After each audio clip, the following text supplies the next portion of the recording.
2-4 जना राईहरू माननीय छन्, राईको चाहिँ नाकै काटेर फाल्ने भए। थेट तेरिका कहिले के भनेका छन्, कहिले के भनेका छन्। एउटा राईले त के भनेछन् भने अब 7 दिनभित्रमा बाँदर नियन्त्रण नगरे संसद बैठकै अवरुद्ध गर्ने रे। महावीर पुनसँग सिक के भनेका छन् सुन्यौ पनि होला, तिम्रा कान थिए होला।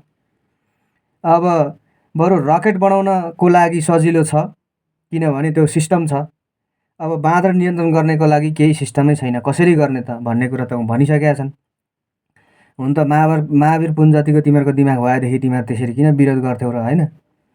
अब यहाँनेरि बाँदर मार्ने सोच गर्ने हो, बाँदरै नियन्त्रण गर्ने सोच गर्ने हो भने बाँदरले जतिको बिमाख गर्ने, कृषकको अन्नबालीहरू नष्ट गर्ने अरू चिज पनि छन्, मृग, खरायो, यिनीहरूलाई पनि त नियन्त्रण गर्नु पर्यो। त्यसो हुँदाखेरि पुरा जङ्गलै मास्नु पर्ने हुन्छ। अब जीव जन्तु नआउनको लागि त पुरै जङ्गलै मास्नु पर्यो सबै। के खालको दिमाग यार।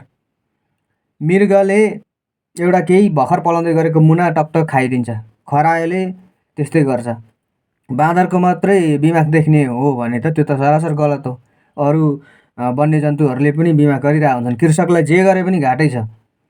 त्यही भएर नाका अलिक टाइट गर्दाखेरि अलिकति कृषकहरूले आफ्नो आम्दानी बढाइरहेथे, आफ्नो लगानी उठाइरहेथे। अब त्यो पनि सर्वोच्चले के गरिदियो भन्थे, अब त्यो चाहिँ ठिक भयो कि छैन थाहा भएन। अब कृषकहरूलाई जतै पनि घाटै छ। त्यही भएर बाँदरलाई नियन्त्रण गर्नको लागि त्यति सजिलो छैन। तिमी त्यहाँ 7 दिनको अल्टिमेटम दिन्छौ, त्यस्तो अल्टिमेटमले काम दिनेवाला छैन। अलिकति माननीय भएर माननीय जतिको दिमाग लगाएर कुरो गर है माननीयज्यू। के गर्नु, त्यस्तै हो, जिताएर पठाइहाले। नजिताउनु पर्ने थियो, जिताएर पठाइहाले। जिताएर पठाइसके पछाडि अब योचोटि चाहिँ यो 5 वर्षमा चाहिँ अलिक राम्रो काम गर। अलिकति पदको मात्रै होइन, यसो आफ्नो इज्जतको पनि ख्याल गर। फेरि भोट माग्न आउँदाखेरि त्यही हो, जनताले भन्ने वचन त्यही हो। कति ठाउँ त गाली खायो, के गर्नु त अब फेरि जिताइहाले। धनकुटेली जनताको पनि गल्ती नै छ।